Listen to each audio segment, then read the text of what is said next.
Hello everybody and welcome back to another episode of our 4th Age Total War Elven Realm campaign, and as you can see we are fighting against the Reunited Kingdom. We are fighting another forest battle, and I just want to say that I'm starting to understand why the Númenóreans cut down so many damn trees in Eriador, or at least Anedwaith, I guess.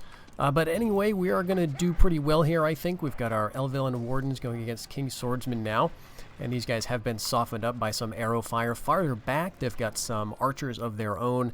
There is no family member in this one. Oh, no, there is. He's way back here. Knights of the White Tree, Bodyguard Riders. The rest of this, fairly low-tier stuff. Well, it turns out they don't like cav charges, so they've just sounded the retreat call.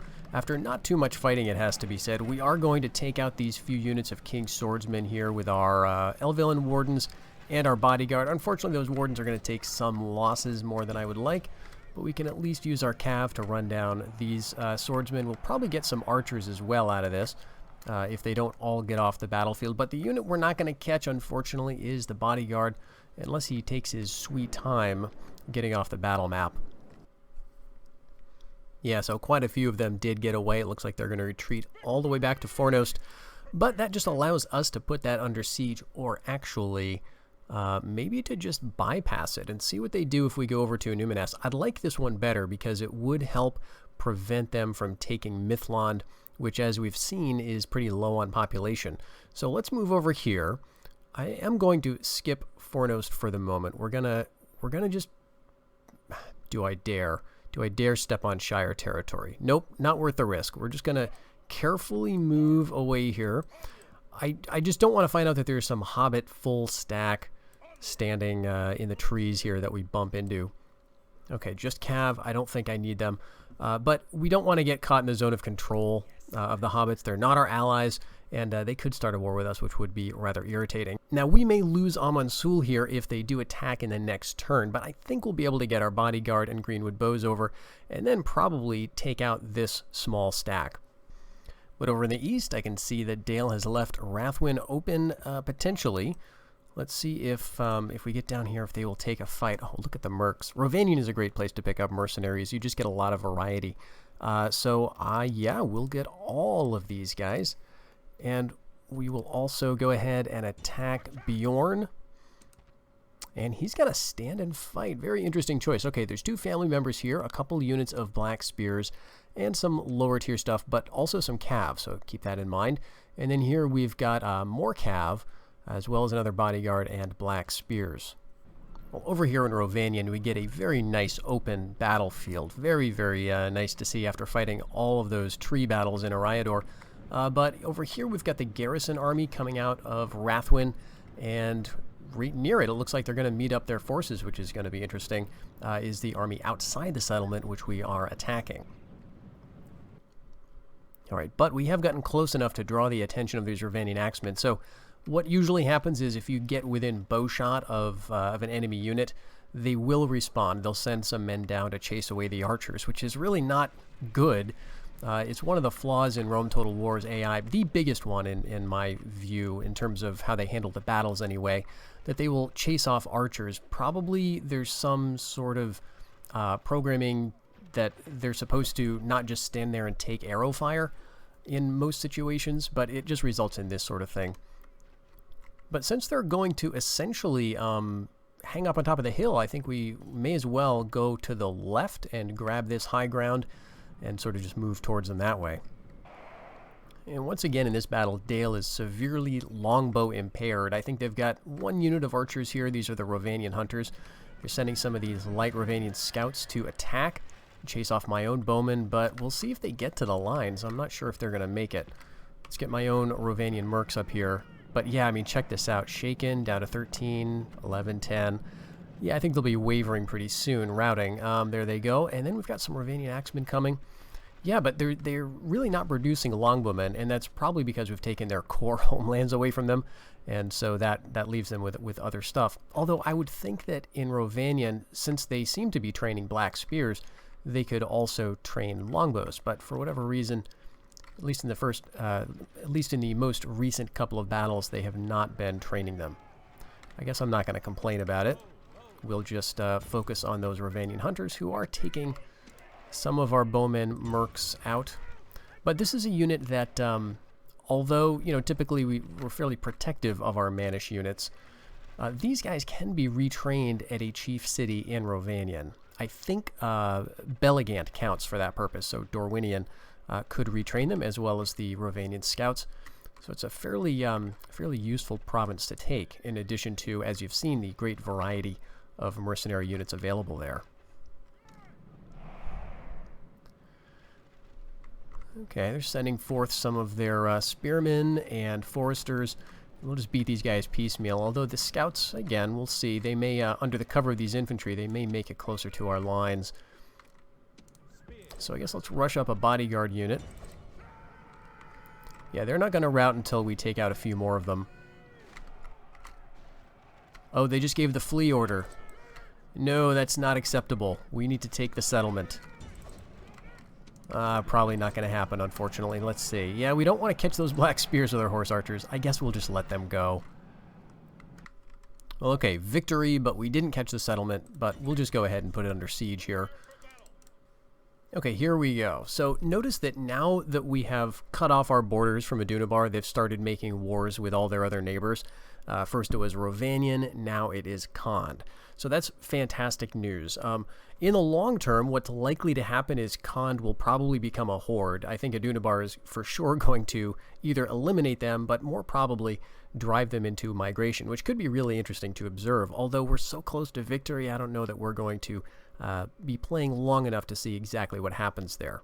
The other interesting thing that happened on the AI's turn here is that Amansul is no longer under siege, and I don't know where that army went.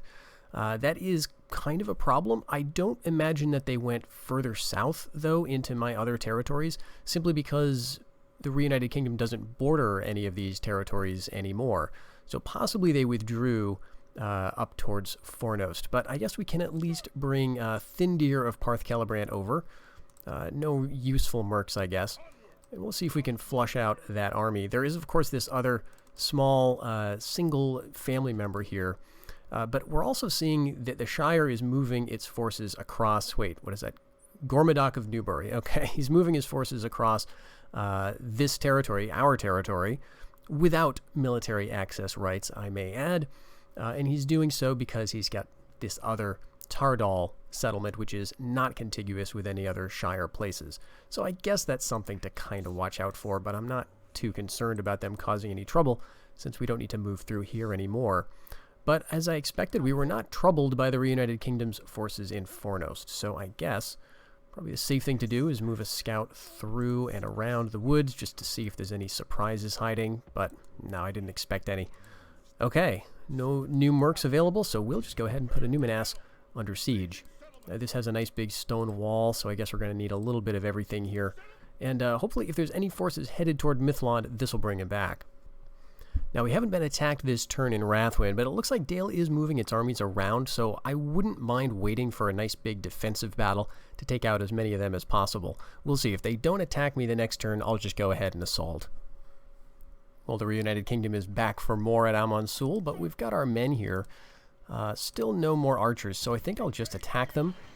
And I'm surprised they're going to stick around, but probably we're going to see them turn and flee on the battle map. So by far the most interesting unit in this army is their Rangers of the North, which is probably the unit they started with. I think AI Reunited Kingdom starts with one unit of these guys at the beginning of the campaign, and so this is probably also the most worrisome unit because they're a decent kind of hybrid archer, but we do outrange them. The only thing is we're not going to be able to contain all of those archers or all of these melee units with our bodyguard. Let's see if we can get these guys in melee with our commander here. That would be nice to eliminate him. Let's see if he'll accept that fight. Yeah, so they've got these two-handed swords. So ideally, I think the way you want to use these ranger types, and this goes also for the Rangers of Ithilien, is, you know, shoot, obviously, but don't get in a sort of archer duel with them because they will take losses. They tend to not have the largest unit size. And don't be afraid to throw them into melee, especially on the flanks. Now, in this type of situation, obviously, you know, fighting against elven retainers, they're not going to last very long, I would think. But certainly they're doing better than I expected. I mean, if you look at them, they've got fairly light-looking armor, as you would imagine. But I think they've got decent stamina, they've got decent speed. and sort of a good attack. Probably all around they've got a good defense as well, and that means that they're going to be pretty effective in just about any role, but you don't want to get them caught in the battlefield. Now what I've done here is forgotten that I took these guys completely off skirmish, so that's my bad. These are Greenwood bows. We're where are we? Near Amansul, so these guys are going to be hard to retrain. I hope they do well, and actually it looks like they are. Just fighting some Kingdom Militia, some King's Swordsmen. The Swordsmen I expect to do some damage, but you know, given that, maybe it's slightly worth bringing my my mercenary guys all the way from off the battle map. So these are the guys who are in Amansul, which is, I'm guessing, probably up there on top of that hill. We just can't quite see it. But we'll rush them over and see if they can help out before we lose our Greenwood bows. And I've got to say, the AI is, well, not the commander maybe. It looks like he might be fleeing. But all these guys are sticking around much better than I expected. And we've actually taken some damage, probably from these Rangers of the North. Yeah, you can see the elves right here. Looks like we've lost 3 over there. Good for them. We haven't taken so many losses on an elven bodyguard unit in quite some time, not since that big Bjorning battle. But with the last of those Rangers of the North, we're going to be finishing this up pretty quickly. And yeah, I think their commander has just seen which way the wind is blowing, and he's fled the field completely. So if we eliminate enough of these guys in the melee, then we may get to eliminate them on the campaign map. Well, that threat is over. The enemy army has indeed routed, so we don't have to worry about Amansul, at least from those guys. I'm not sure quite what to do with this army. They may look like an attractive target for any of these forces, so I think what I'll probably do, let's just hide him. Okay, we gave Bree to the Shire, so we can't leave him in Bree.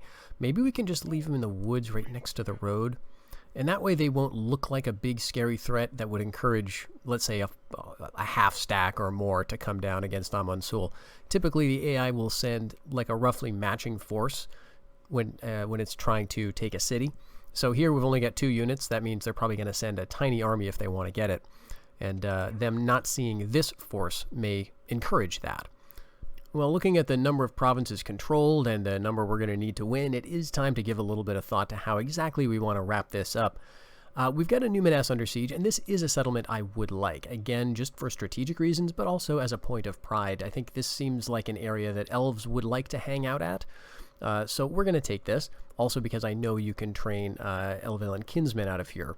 But also, you know, looking over here at Rathwin, I'm irritated that Dale is so intimidated by my army that it's not going to assault.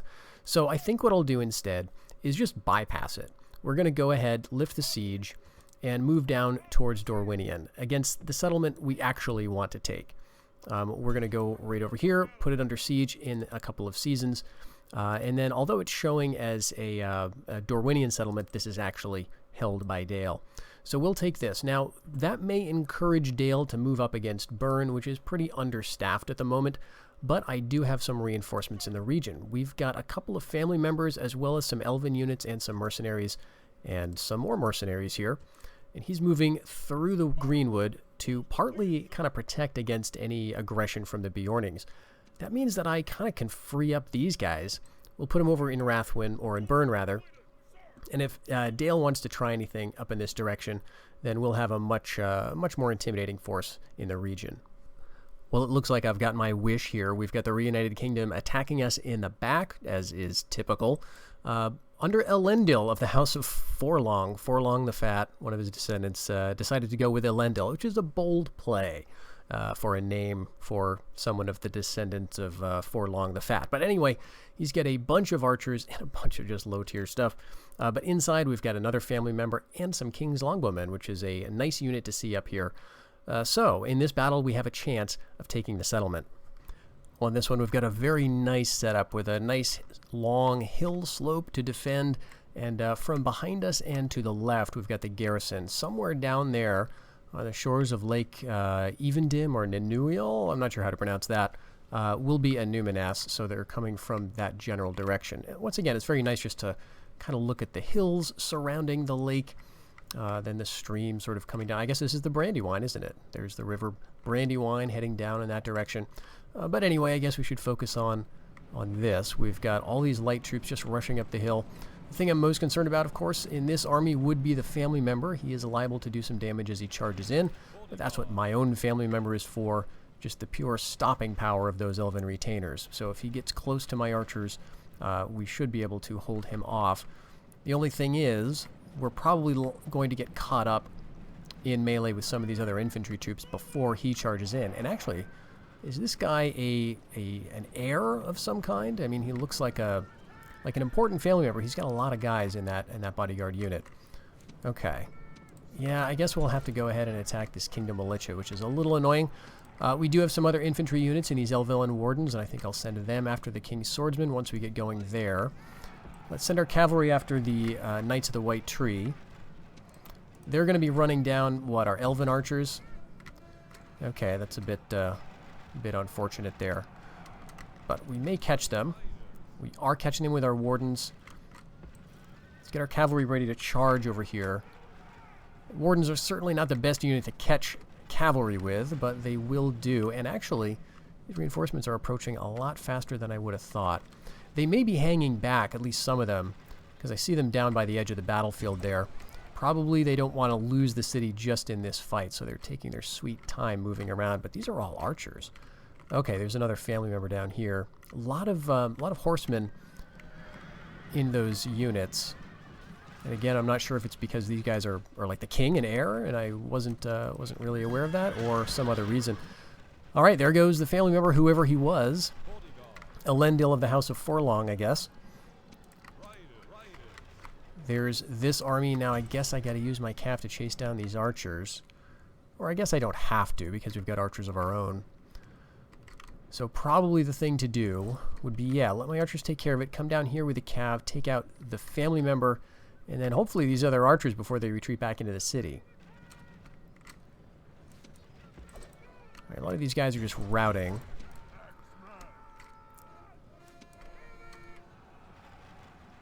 I think we can kill enough of them that the army will just be wiped out. Let's send the bodyguard down in that direction. Elvillain Watch, you can come over here. Out of the way, basically.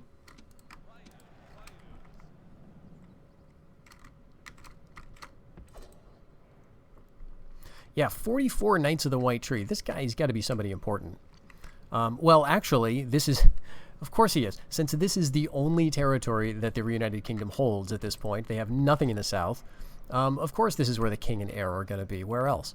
I mean, I guess they could be up by Carn Doom or something, but Annuminas is sort of a fitting place to meet them. Now, this is not going to be a perfect charge because the AI is moving away from us. And there's the general right here, so we're not going to catch him up immediately. But we are going to take a few out. They're just trying to get away. They're just trying to live their life. Well, they shouldn't have betrayed us, right? Okay, up here, we've basically reduced all of these guys to just a few archers, and now they're gone. We're going to catch the family member, I would imagine, in the trees here. At some point, he's got to turn around and fight, but these Immolatus Lancers are just cutting them down as soon as they run into them, it seems. That means we may be able to wipe out this general here. It's going to be close. Okay, he's stopping. Yeah, there were 44 of them to start, and we've just been mowing them down from behind. So, they will not be long. Let's get my my own family member down the hill, just in case. These longbowmen are shooting us, of course. And we are going to take a bit of loss to that, I would think. There goes the king, presumably. And now let's turn and go through the woods, hit these longbowmen. Now, typically, I would like to drag my my units out and have them form up for a nice charge that I know is going to connect. But in this case, we really just need to get into melee range. We're not going to get a great charge anyway, most likely, because they're archers. They're going to skirmish away. All right, let's leave the Immolatus Lancers there. I want to grab these Eriador Hunters, because I don't want them to rout off the field. These guys are charging in with knives. Very bold of them.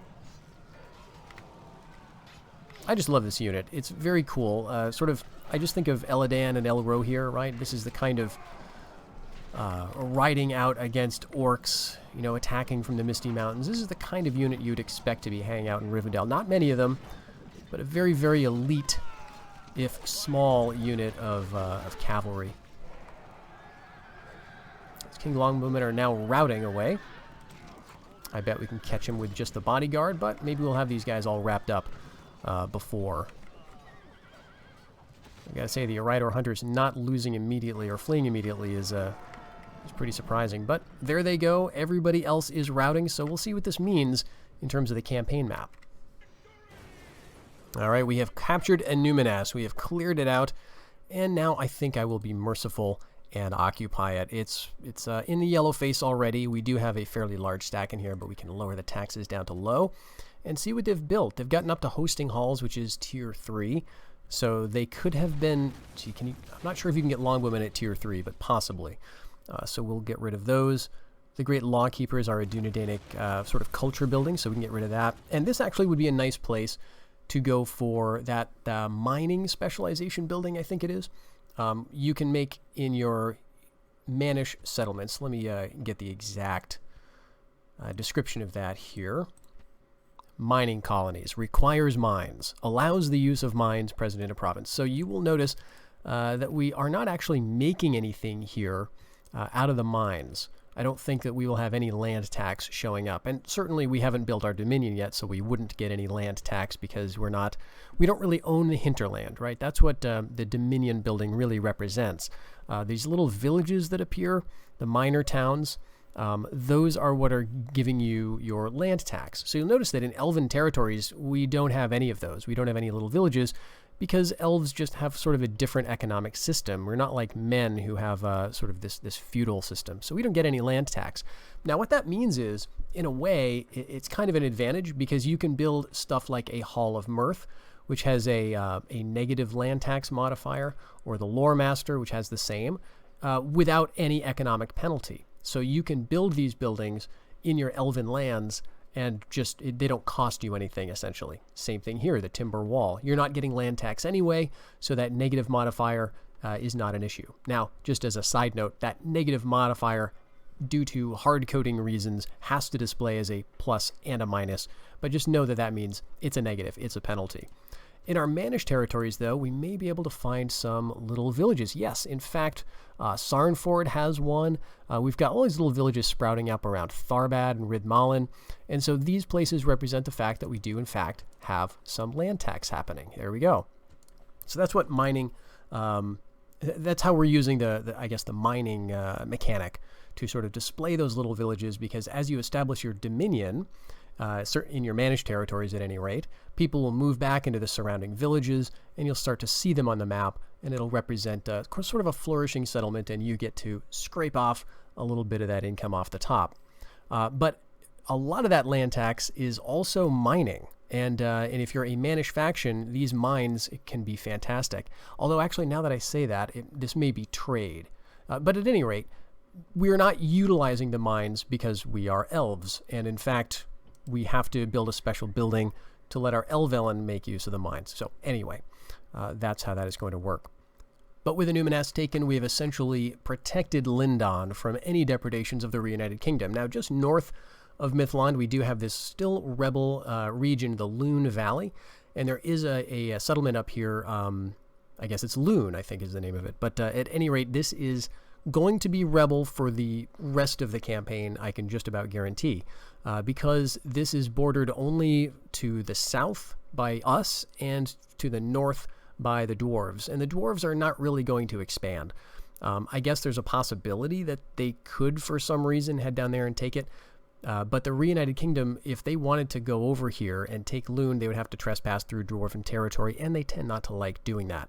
Now, maybe they'll just declare war on the dwarves at some point, in which they could, in fact, get down here. But otherwise, this is a pretty safe grab. But I don't like to take it early on in the campaign, simply because those units that start out around Mythlon, there's not many of them, and they are much more useful fighting threatening armies like a Dunabar. So you want to get Glorfindel and your Noldor swords. You don't want them wasting time around rebels, in my view.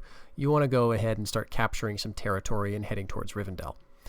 So I'm probably not going to bother with Lune, but one thing about it that is nice is that this does count as a fiefdom for you, so you could get up here pretty early, just maybe leave a mercenary unit or a few in there as some public order garrison, and then you don't really have to worry about this being attacked by anybody for the reasons I just discussed, so you can just kind of develop it. Now, in my experience, it just takes a very, very long time to develop. The population is so low. Public order is so hard to manage here that you need to move your capital, if I remember correctly, pretty far into the west.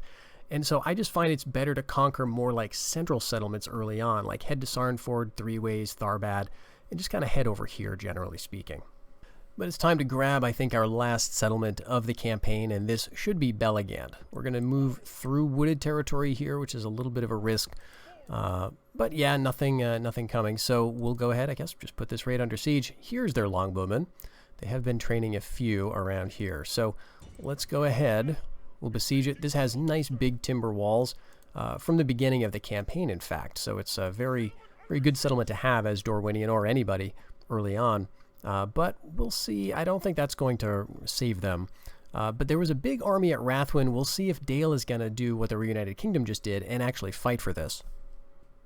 Well, hey, check it out. They certainly are. So inside they've got Bjorn, who is, I think, a leader that we have faced in previous battles. But he seems to have moved over here. And he's got some Hearthmen. Very nice. It's been a while since we've seen them.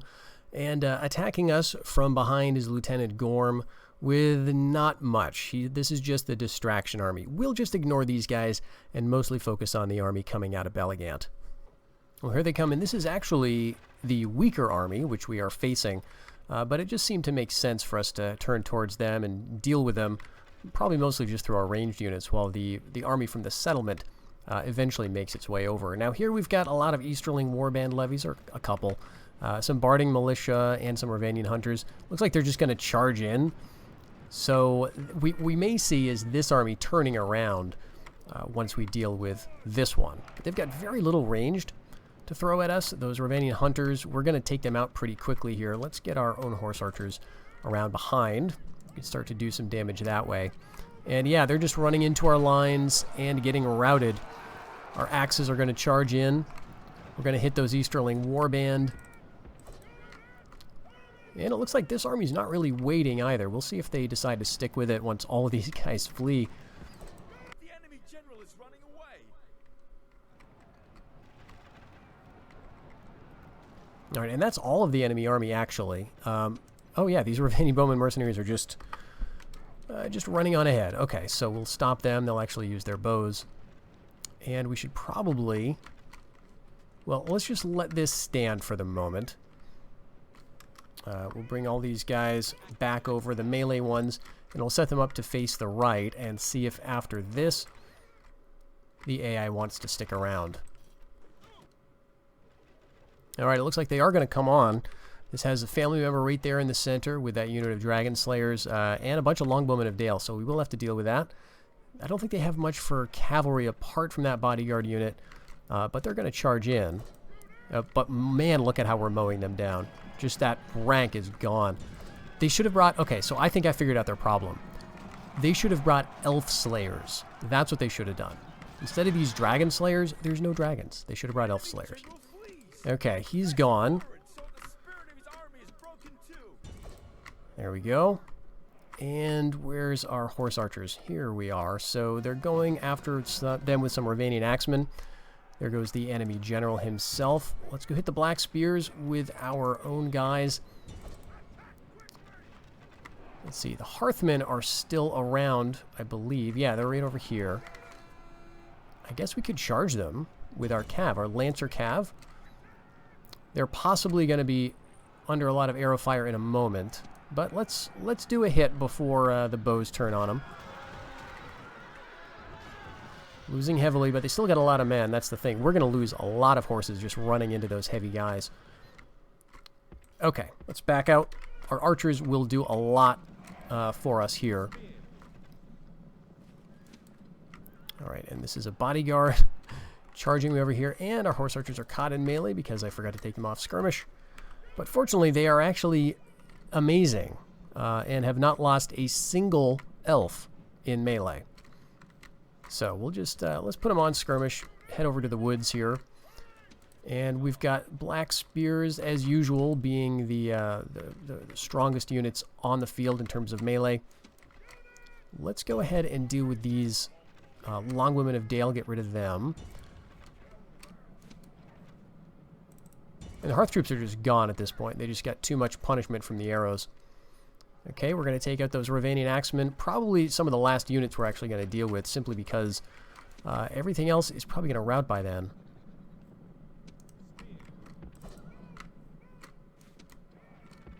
All right, and with our mercs, we can head over against this unit of Longbowmen. So who's suffering under their fire? It looks like the bowmen, but yeah, everyone just decided to rout. Well, that's great news. I guess we'll take them out and see what the campaign map has in store. Well, there we go. Victory. The wide realm of the elves is restored, and its people rule again their ancient lands. So we got our 30 settlements here, the last one being Bellagant. Yeah, let's resume the campaign here, and I think we would need to lay this settlement desolate. It is not very happy with us. This is, I think, the farthest one away from any of our territories at this point. It's, yeah, check it out. It's, of course it is. It's on the border of the Sea of Rune. And we've got this very long trail up the river with Rathwin in the way to get back to any of our territories. But otherwise, we have technically an entirely contiguous elven realm. We've got, of course, the High Pass Stronghold that is basically the only link over the Misty Mountains. But everything else is connected here, so that's kind of satisfying. And then what I would do, of course, is continue, probably go back and take Rathwin, and then just spend some time defending if Dale decided that they wanted to actually fight. Now, at this point, what do they have? They got Gargoyle, they've got this fort, they've got Rathwin, which is actually their capital, so they are pretty much officially a rump state. And apart from the settlements that I've given them, they've got very, very little. So in terms of the rest of the campaign, I'm pleased to see that this actually worked. Despite Dale and Adunabar being allied, it looks like Dale, using them as a buffer, actually prevented Adunabar from heading up and bothering us again. So kind of a good tip to keep in mind. If you don't like defending against stack after stack, and I certainly don't, then use diplomacy. It seems ridiculous to give territories away, especially when you have to do it with money gifts attached as well, but it's worth it. What is your time worth to you, right? Like fighting the same battle over and over. So it's much better in my view to do this, and it's just satisfying to sort of run an empire where you kind of know, okay, I can wall this off once I fight a few battles here, and then I can set up these kind of client states or these rump states to serve as a buffer for me. But yeah, if I were to continue, I would continue by taking Rathwin and seeing about maybe making Dale a protectorate. We're gradually getting to the point where we would have enough money to do that. I like to have at least 100,000 in the bank before we start going for protectorates. Once you do that, though, you can make the money that is required back and then have a even more secure front. And that's something that maybe I would start with the Bjornings because they only have 2 territories here. But then maybe consider that with Dale, possibly Rovanion. But if we get any faction as a protectorate, we could then drop their territories in between us and, let's say, Adunabar. Other territories that I might want to get would include probably these places. I tend to think of these as Avari places, given what we're doing with them in Wayne Riders. So I'd probably like to conquer the, Iar, or Aaron Rune, I guess. And then down here, the island settlement in the Sea of Rune. But that's kind of it. Although a long-term goal, a dream goal, if you will, would be to take Dol Amroth and Ed Helond here. I don't know if this is in Dol Amroth's territory. No, Doran Ernil is a different province, technically, so we'd need to take these 2. But I just like the idea of bringing elves back to this region. But as is the case with some campaigns, the Elven campaign is one in which you can win without getting to your highest troops, right? Now, we got some goals accomplished here for sure. We got Rivendell back up and running, so we get to use those Imladris Lancers, which are very nice. We got our Galadrim Warriors available over in Amon Lank, so we get to use them a little more reliably. Of course, we got basically all the Greenwood units we could want up in the north, and we even got some good use out of Mithlond with those Elven Riders as well as plenty of Mariners. We didn't lean too heavily on the Lindon Guard, but that's kind of fine. They're a very expensive unit, and it turns out we didn't really need them. But yeah, the one unit that we didn't get to that I would like to get at some point are these Elven Kinsmen. Again, it's just a unit that I've never trained yet. We actually never got to the point of Elven Guards either, which is, again, a bit of a shame. But you can only get these in a few places, I believe. You need to get them in, I think, like a fiefdom settlement. And there's only so many of those. And then you need to, even more rare would be the Elven Kinsmen, which you need to train in, I think, just 4 settlements on the map. So it is a bit of a shame we didn't get to see these guys in action. But at any rate, let's take the fog of war off and just see what the map looks like. Okay, so Rovanion, we've got down to 1 settlement as we sort of expected here. Rune has all the rest of it going way up to the north, a very strong power. But in terms of diplomacy, what is Rune doing? They're allied with Dale. They're at war with Rovanion, and so I'm kind of shocked that they haven't wiped them out yet. That's very interesting. But they're also, let's see, do they have a protectorate? Yeah, they actually own North Rune and Rovanion. Wow, good for them. Good for them. Okay, so Rune is doing all right. They've got actually or they had until very recently, I believe, a buffer between them and Adunabar, because they were able to use Rovanion to prevent Adunabar from causing any trouble. So they're not at war with Adunabar yet, but it looks like they will be pretty soon. And Rovanian's probably going to get wiped out here, as we've got a couple of big stacks of Adunabar clustering around that territory. Otherwise, Adunabar has completely withdrawn from the Wold and the Brownlands, and it looks like they're focusing all of their might on Rovanion, as well as, clustering up in the southern Rovanion area. That is just going to be a nightmare to deal with for anybody. And they've gone south. They've gone south of the Poros with some very, very intimidating stacks around Harmen. And Harondor is gone, right? I think they're completely wiped out. Sad to say. But Farharad still exists. But, yeah, we can see that Harad and Adunabar are going to be going at it here for possession of this territory. They're not at war currently, but when they do go to war, geez, I don't know who I would want to have money on here. Harad has typically a lot of stacks. You can see they're all clustering right here south of Mordor. You got a few stacks around Harngon, but Adunabar could match them.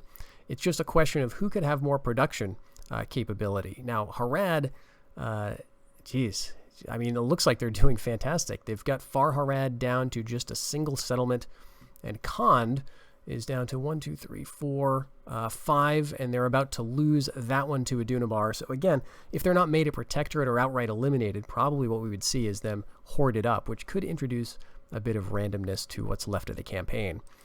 We've also got this very interesting Langstrand here, the beach, of course, the long coastline of Anthalas, which I never noticed how long and narrow it was until I checked it out on this map here.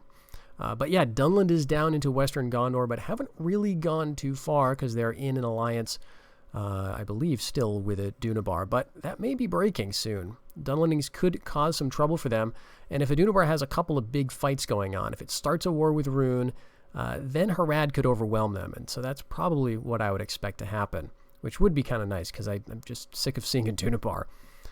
Elsewhere, Tharbad, yeah, they've just periodically brought an army out to besiege a Southgard fort, and I've taken my army here and just swatted them away. I have not wanted to pursue them or actually fight battles with them, but they still own Lonsdale and Greyholm, and I'm fine for them to have that, as well as these 2 settlements here. They haven't caused any troubles apart from that. And then the Reunited Kingdom, now that we've taken Annuminas from them, probably Fornost, yeah, that's their capital. We knew that they had turned for Vane and Ron Lasoth and all these places up in the north, but they've got very few avenues to attack me now, and they probably would concentrate on Weathertop simply because it's the least defended. So that's going to look like the likeliest target to them. Annuminas they may try to take back as well, but you can see they don't have any armies around, and what they're trying to do up here is fruitlessly retain control of Carn Dûm. This is a very rebellious settlement because I think it is Ways of Darkness, and none of the factions around here can really hold it because of that, or at least it takes a long time. Adunabar has an easier time than the Reunited Kingdom, it seems. But otherwise, yeah, here we've got this tiny army of Dale that at one point had, I think, both of these settlements, but has now found itself rather isolated on the wrong side of the mountains and probably is not going to make it back home.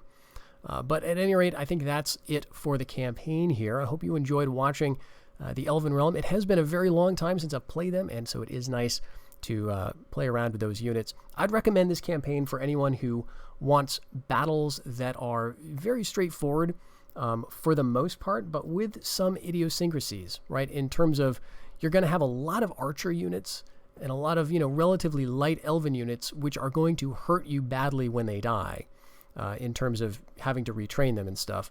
But you will also have some amazing units in your elven retainers, and those stronger units, including your Galadrim warriors and your elven riders, the mariners, things like that. So you've got some interesting goals as the elves. It's just, we tend to wrap up the campaign, or at least the way I play, before I can get to see the fruits of those very high-tier Elvelen. But at least we saw Ostinethel rebuilt, so now it's no longer a ruined place, but it is a thriving Elvelen settlement on the campaign map. Let me know if you have anything in mind for a future campaign. I've already got some plans, but I will let you know about that in the future. Until the next one, everybody, take care.